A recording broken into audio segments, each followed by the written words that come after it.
Assalamualaikum warahmatullahi wabarakatuh.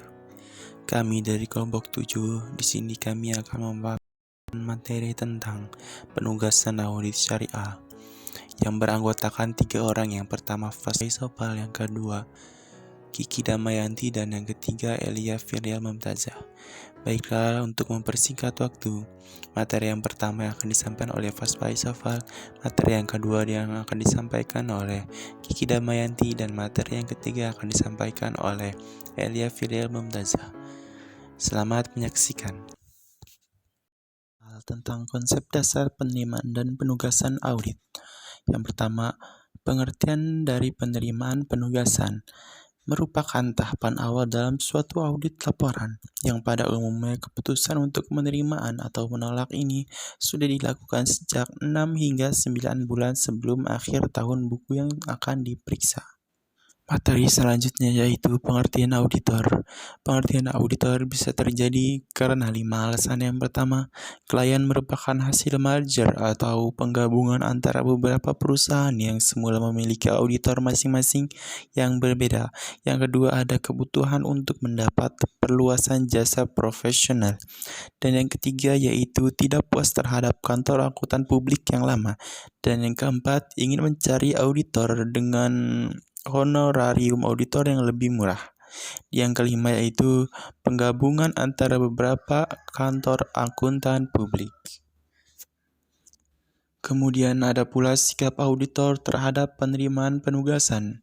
Ada 2 sikap. Yang pertama, auditor tidak wajib menerima setiap permintaan untuk melakukan audit laporan keuangan yang diajukan oleh calon kliennya.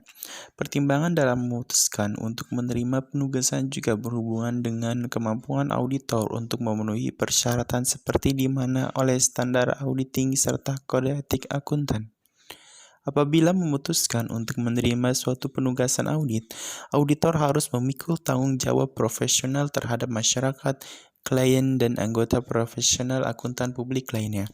Yang kedua yaitu auditor harus menjaga kelangsungan kepercayaan masyarakat, objektivitas terhadap anggota lain seprofesi. Auditor bertanggung jawab untuk turut meningkatkan dan menjaga nama baik profesi, serta meningkatkan kemampuan dalam memberi pelayanan kepada masyarakat. Oke, saya akan menjelaskan mengenai penerimaan dan perikatan audit. Perikatan ini adalah kesepakatan kedua belah pihak untuk mengadakan suatu perjanjian. Dalam perikatan audit, klien mengadakan suatu ikatan perjanjian dengan auditor. Nah, adapun langkah awal dalam pekerjaan audit ini adalah pengambilan keputusan untuk menerima atau menolak perikatan audit dari calon klien, menghentikan atau melanjutkan perikatan audit dari klien berulang. Selanjutnya, memutuskan penerimaan perikatan audit. Ada 4 langkah yang harus dilakukan dalam mempertimbangkan setiap permintaan audit agar ketiga tanggung jawab tersebut dapat dijalankan dengan baik. Adapun langkah yang pertama yaitu mengevaluasi integritas manajemen. Terdapat berbagai cara yang ditempuh dalam mengevaluasi integritas manajemen ini, yakni melakukan komunikasi dengan auditor pendahulu, meminta keterangan kepada pihak ketiga, dan mereview pengalaman auditor pada masa lalu dengan klien. Langkah yang kedua, mengidentifikasi keadaan khusus dan risiko biasa. Nah, hal-hal yang berhubungan dengan pengambilan keputusan untuk menerima penugasan dalam tahap ini antara lain, yang pertama mengidentifikasi pemakaian laporan audit, yang kedua mendapatkan informasi tentang stabilitas keuangan dan legal calon klien pada masa depan, dan yang ketiga mengevaluasi auditabilitas perusahaan klien. Langkah yang ketiga, menilai kemampuan untuk memenuhi standar umum auditing. Terdapat beberapa tahap penilaian kemampuan memenuhi standar umum, yaitu sebagai berikut. Yang pertama, menentukan kompetisi untuk melakukan audit. Yang kedua, pengevaluasian independensi. Dan yang ketiga, penentuan kemampuan melaksanakan audit secara cermat. Langkah yang terakhir yaitu menyiapkan surat penugasan audit. Beberapa faktor yang menyebabkan auditor memutuskan penerimaan surat penugasan audit. Yang pertama, faktornya adanya petunjuk bahwa klien salah paham mengenai tujuan dan lingkup audit. Yang kedua, adanya syarat-syarat penugasan yang direvisi. Yang ketiga, perusahaan signifikan dalam sifat dan ukuran bisnis klien. Dan yang keempat, persyaratan hukum. Next, perencanaan audit. Tahap perencanaan audit ini memegang peran penting dalam audit. Ada beberapa hal yang perlu diperhatikan dalam perencanaan audit ini.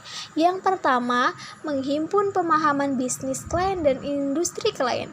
Penghimpunan pemahaman bisnis klien dan industri klien ini dilakukan dengan tujuan untuk mendukung perencanaan audit yang dilakukan auditor. Yang kedua, mempertimbangkan dampak pernyataan akuntansi dan auditing. Yang ketiga, melakukan prosedur analitis. Prosedur analitis ini merupakan evaluasi informasi keuangan yang dilakukan dengan mempelajari hubungan logis antara data keuangan dan non-keuangan.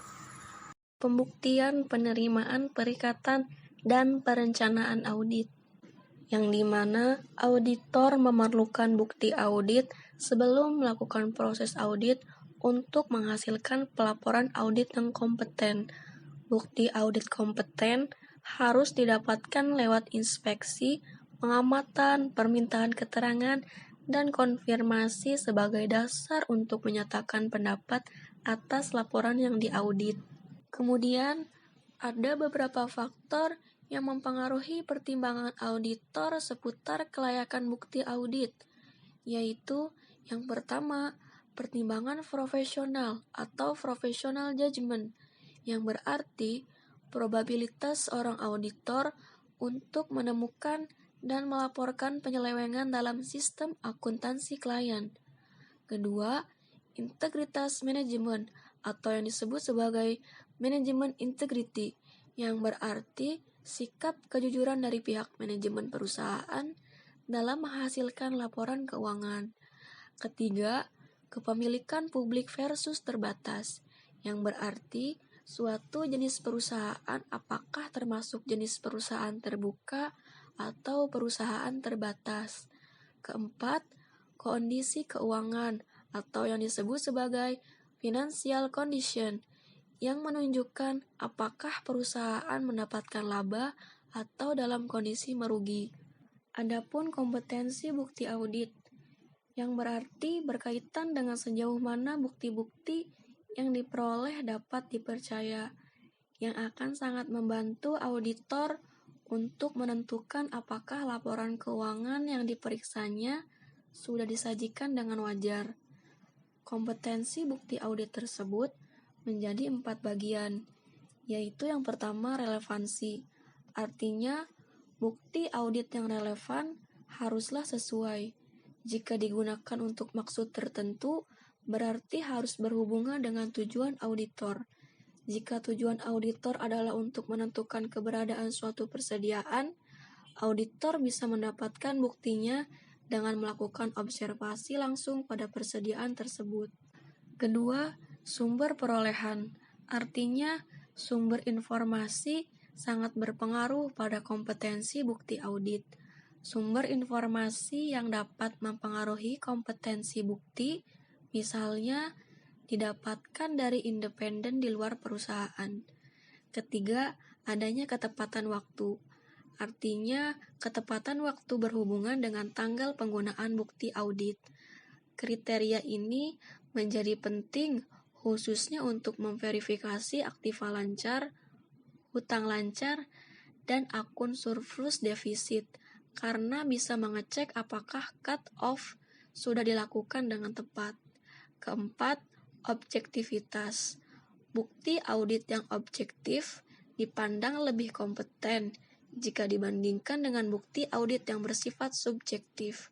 Untuk menilai objektivitas bukti audit, diperlukan juga penilaian atas kualifikasi personal yang memberikan bukti tersebut. Kemudian, ada 7 jenis bukti audit. Yang pertama, pengujian fisik atau physical examination, merupakan bukti yang diperoleh lewat pemeriksaan secara fisik atau lewat perhitungan oleh auditor terhadap harta perusahaan, misalnya uang tunai, surat berharga, dan barang persediaan. Kedua, konfirmasi bukti, yang merupakan didapatkan lewat penegasan dari pihak ketiga sebagai jawaban atas permintaan informasi yang berkaitan dengan asersi manajemen dan tujuan audit. Umumnya auditor lebih memilih konfirmasi tertulis karena mudah direview oleh supervisor audit dan memberikan dukungan keandalan. Ketiga, dokumentasi. Dokumentasi ini merupakan pemeriksaan atau penyelidikan oleh auditor atas dokumen dan catatan klien guna mendukung informasi yang telah tersaji. Dokumentasi ini digunakan secara luas sebagai bukti audit karena biayanya yang relatif rendah dan pada banyak kesempatan menjadi satu-satunya bukti audit yang tersedia dan layak. Keempat, prosedur analitis. Dengan cara ini, melakukan perbandingan dan hubungan untuk menilai apakah saldo akun atau data lainnya tampak wajar. Misalnya, auditor melakukan perbandingan total beban gaji dengan jumlah tenaga kerja untuk menunjukkan apakah ada pembayaran gaji yang tidak semestinya. Kelima, wawancara dengan klien.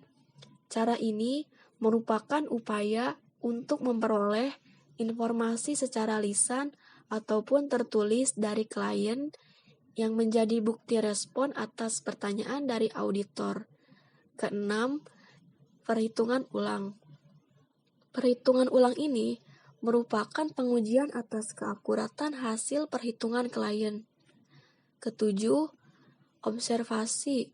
Observasi ini merupakan penggunaan alat indera untuk menilai apakah aktivitas klien ini sesuai dengan apa yang telah dilakukan. Misalnya, auditor melakukan kunjungan ke lokasi pabrik untuk mengamati proses produksi. Itulah ketujuh jenis bukti audit. Baiklah, cukup sekian dari kelompok 7. Wassalamualaikum warahmatullahi wabarakatuh. Suddenly you have it, you find out that your goal's just plastic every day.